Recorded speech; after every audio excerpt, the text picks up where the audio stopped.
Let's familiarize ourselves with the menus on the left side when you open the editor. The top menu is where you can find a list of other ready-made templates related to the template category you've opened. From here, you can click on any template you like to open a new design.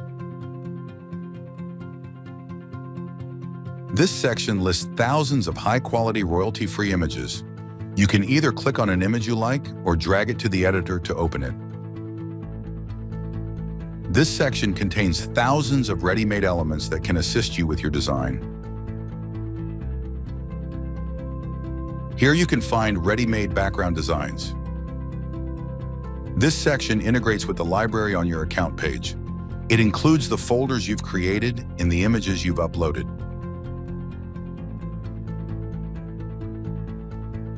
This section is the AI Hub. It includes all AI-supported applications such as image generation, background removal, design assistant, and translation tools. You can easily access these AI tools from here. With the design assistant, you can chat to ask for design ideas or get feedback on your current design. From here, you can translate the entire design into 75 different languages with just one click. Here you can translate just a selected word into any language you choose.